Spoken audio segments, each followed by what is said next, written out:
Mon alerte bancaire est arrivée à 2h14 du matin, une notification angoissante qui m'a coupé le souffle, moins 36 842,19 $, disparu. Je me suis redressée d'un coup dans mon lit, fixant le chiffre comme s'il pouvait se réécrire si je clignais des yeux assez fort. Je m'appelle Riley Green, et d'où que vous regardiez, restez avec moi. Avez-vous déjà appris la vérité sur votre famille à travers un chiffre sur un écran? Parce que moi, oui, la semaine de mon 30e anniversaire. J'ai d'abord appelé mon père. Il a répondu en haut-parleur, maman riant en arrière-plan, de la musique jouant comme si de rien n'était. Et papa, quelque chose ne va pas avec mon compte. Ma carte est au maximum. Est-ce qu'il s'est passé quelque chose? Une pause, puis il a explosé, tu es toujours si dramatique. La famille avait besoin d'aide.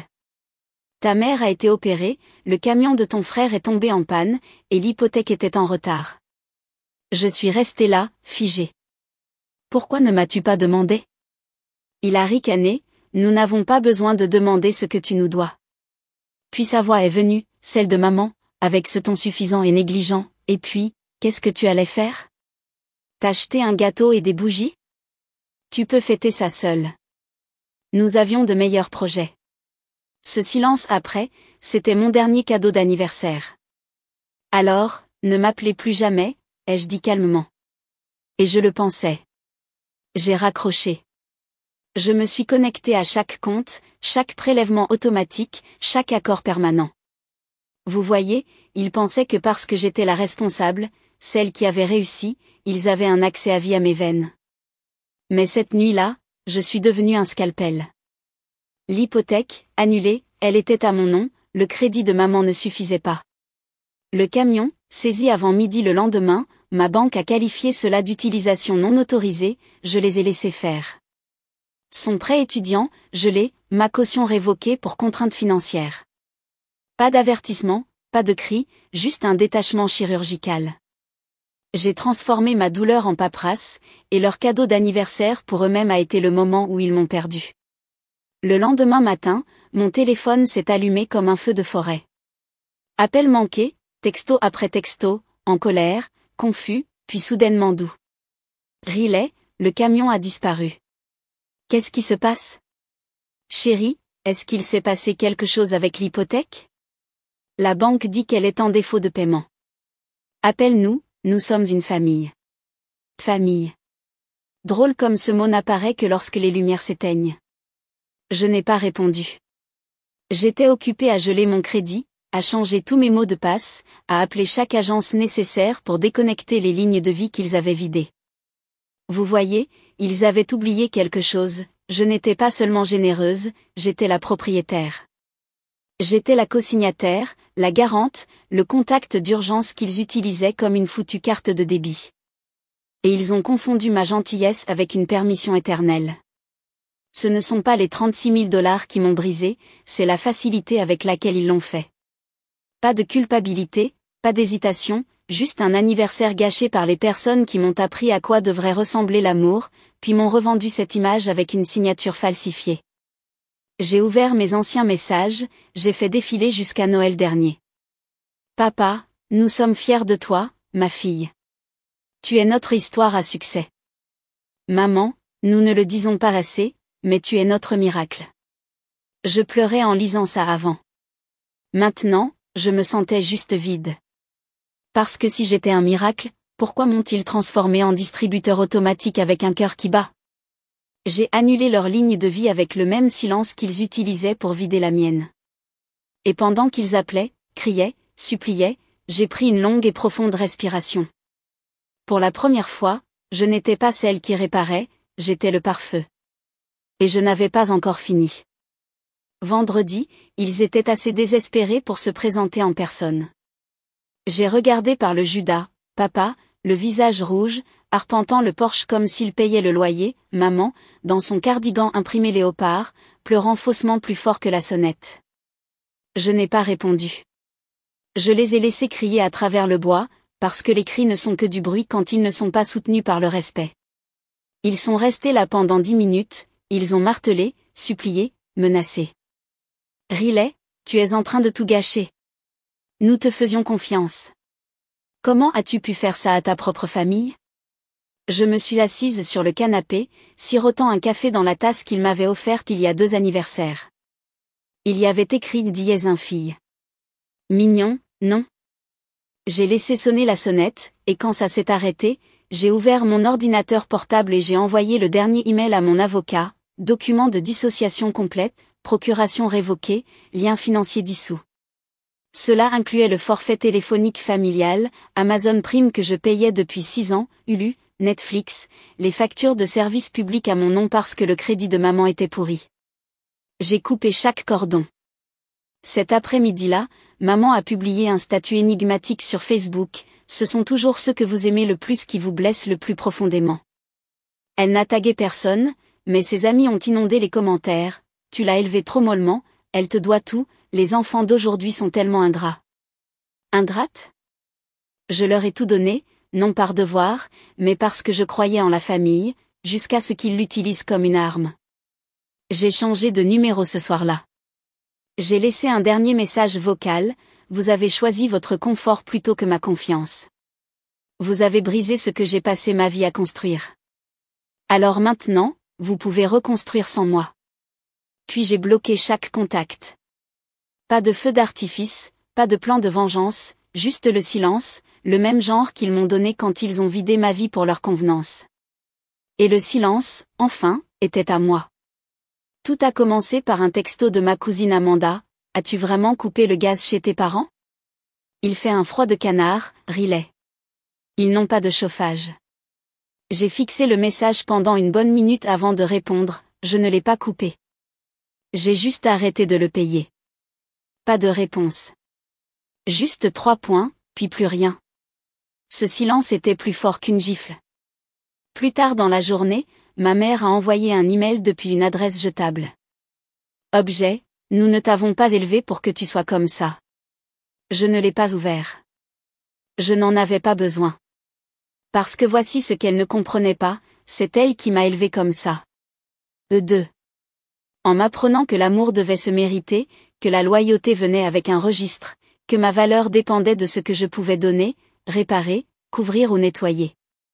Alors oui, quand j'ai coupé le gaz, le camion, l'hypothèque, les prêts, je renvoyais simplement à l'expéditeur toutes ces années de négligence déguisée en éducation parentale.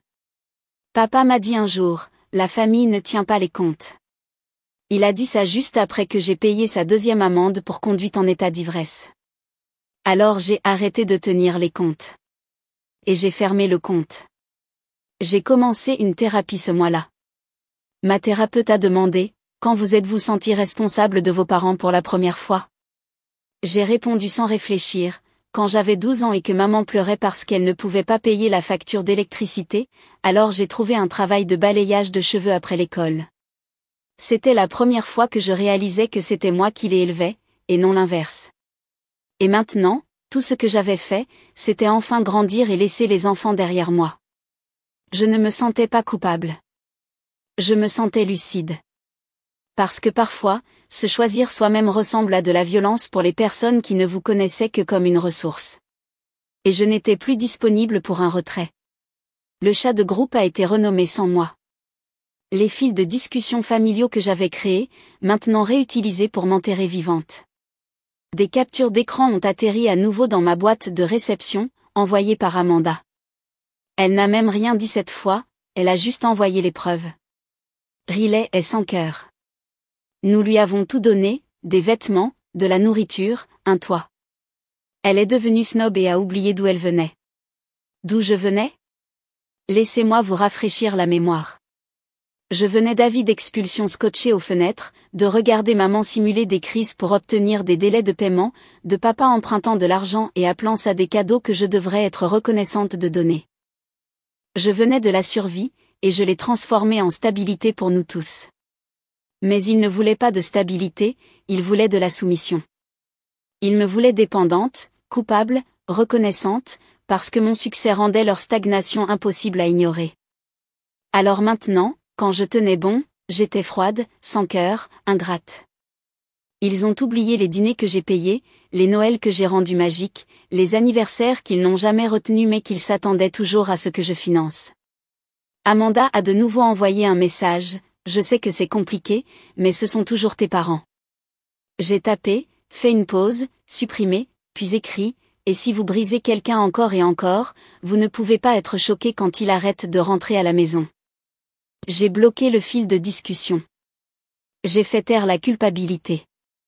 Cette nuit-là, j'ai posté un seul message à mon petit cercle en ligne, les limites ne vous rendent pas cruels, elles rendent juste le silence plus facile à vivre. En quelques heures, les DM ont afflué, inconnus, amis, collègues. J'en avais besoin. Moi aussi, j'ai été Riley. Merci d'avoir dit ce que je ne pouvais pas. Je n'avais plus besoin de la version que la famille avait de moi, la Riley réécrite, la fille égoïste, la sœur ingrate. Je m'étais réécrite moi-même. Et cette version, elle n'était pas là pour la performance, le pardon. Elle était là pour vivre. C'était un dimanche, la pluie tapant sur mes fenêtres comme un doux avertissement. J'ai allumé une bougie, préparé du thé. Pour une fois, j'étais immobile. Puis le message vocal est arrivé. Riley, c'est ta mère. Ton père est tombé, il s'est cassé la jambe. Nous sommes à l'hôpital du comté. Pas d'assurance. Ils ne feront pas l'opération à moins que nous ne couvrions une partie des frais. Nous savons que tu es contrarié, mais c'est grave. C'est la famille. S'il te plaît, rappelle juste. Pendant 3 minutes, je n'ai rien dit, j'ai juste fixé mon téléphone comme si c'était une bombe. Parce que je connaissais ce ton, celui qu'elle utilisait quand elle voulait me ramener de force au devoir, celui qui ne venait jamais avec des excuses, seulement avec l'urgence. J'ai ouvert une feuille de calcul, j'ai sorti les chiffres. Je pouvais payer facilement. Mais j'ai aussi sorti un dossier de mon bureau intitulé « Historique ». À l'intérieur se trouvaient des emails, des captures d'écran, des relevés de compte. La fois où ils ont dépassé le découvert de mon compte courant sans me le dire. L'anniversaire qu'ils ont oublié tout en facturant le dîner sur ma carte. Le moment où ils ont volé 36 000 $ et ont appelé ça « aider la famille ». Et soudain, cette urgence ne m'a plus semblé être la mienne. Elle m'a semblé être un autre piège déguisé en lien du sang. Alors je n'ai pas rappelé. Au lieu de cela, j'ai fait un chèque, non pas à l'hôpital, mais à moi-même. Un dépôt dans mon fonds de paix. Parce que la culpabilité essayait de remonter, mais cette fois, j'ai claqué la porte. J'ai envoyé un texto à Amanda, dis-leur que j'espère qu'il guérira, mais je ne saignerai plus pour réparer leurs blessures. Pas de réponse. Et ce silence, il ne faisait plus mal. Il ressemblait à de l'oxygène. Cette nuit-là, j'ai dormi avec la fenêtre entr'ouverte et sans téléphone près de mon lit. Pour une fois, je ne me préparais pas à l'impact. Je me reposais. Parce que laisser partir les gens qui n'ont jamais vu votre valeur n'est pas de la cruauté, c'est choisir de vivre. Et je vivais enfin, selon mes propres termes. Je suis entrée au mariage comme si je ne devais à personne ma douceur. Ma cousine Ava se mariait, malgré le chaos, j'ai refusé de manquer son jour. Elle avait toujours été la discrète, celle qui m'avait vue avant la carrière, avant la rupture. Mais je savais qu'il serait là, maman dans une robe trop serrée qu'elle ne pouvait pas se permettre, papa dans un smoking de location bon marché, s'appuyant sur une canne comme si la claudication était une performance. À la seconde où je suis entrée dans la salle, je les ai sentis. Pas de l'amour, pas de la chaleur, juste des yeux qui me suivaient, mesurant la distance entre le souvenir et la réalité. Je portais du satin noir, non pas pour pleurer, mais pour marquer que je n'étais plus la fille qu'il possédait, j'étais la femme qu'il ne pouvait pas atteindre. Ils ne se sont pas approchés de moi, mais ils n'en avaient pas besoin. Leur regard criait, « Parle-nous. Vois ce que tu as fait. Répare-le, comme tu le faisais avant. » Mais je n'ai pas bronché. Je me suis assise avec les amis d'Ava, j'ai ri fort, j'ai dansé beaucoup, j'ai laissé la joie être un défi. Pendant le dîner, maman est passée devant ma table, s'est arrêtée, a posé une main tremblante sur ma chaise. « Tu as l'air différente », a-t-elle dit. J'ai croisé son regard. Je le suis. Elle a ouvert la bouche, mais j'ai levé la main. Je suis ici pour Ava, pas pour toi. Ses yeux se sont embués, non pas de chagrin, mais de perte. Parce qu'elle a finalement vu ce qu'elle avait jeté. Je n'étais plus le bateau de sauvetage, j'étais le phare, brillant de loin, intouchable. Papa a levé son verre pendant le toast et m'a regardé comme s'il attendait un geste de paix. Je n'ai pas scié, je n'ai pas levé le mien. La paix ne vient pas en prétendant que rien ne s'est passé, elle vient en traversant le feu et en refusant de porter la fumée de quelqu'un d'autre. Cette nuit-là, j'ai dansé jusqu'à ce que mes talons me fassent mal, j'ai chanté jusqu'à ce que ma voix se brise, je suis partie sans dire au revoir.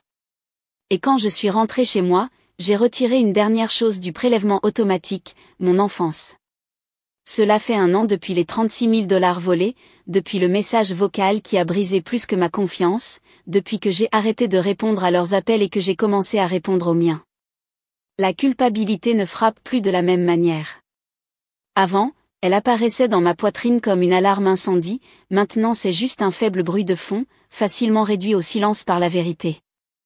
La vérité, c'est que je leur ai donné plus que de l'argent, je leur ai donné accès à mon cœur battant, et ils l'ont traité comme une carte de débit sans limite de découvert. Plus maintenant. J'ai construit quelque chose, mon propre appartement, ma propre entreprise, un cercle d'amis qui ne disent pas « nous sommes une famille » juste pour me blesser plus lentement. Cet anniversaire, je n'ai pas reçu d'appel de leur part. Pas de carte, pas de faux textos, rien. Mais on a frappé à ma porte, Ava, tenant un gâteau avec des bougies et un murmure, « Tu n'as jamais été le problème.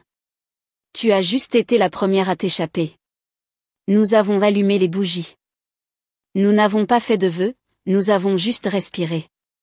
Parce que la guérison n'est pas toujours bruyante, parfois c'est choisir de ne pas rouvrir la porte, même quand la solitude frappe déguisée en vieil amour. J'ai arrêté de courir après les liens du sang et j'ai commencé à choisir les liens de l'âme. Ceux qui ne demandent pas vos morceaux en paiement. Ceux qui ne vous vident pas pour se sentir plein. Ceux qui vous appellent non pas parce qu'ils ont besoin de quelque chose, mais parce qu'ils vous voient. Maman publie toujours des statuts énigmatiques. Papa joue toujours la victime dans les cercles familiaux. Mais leur voix ne résonne plus.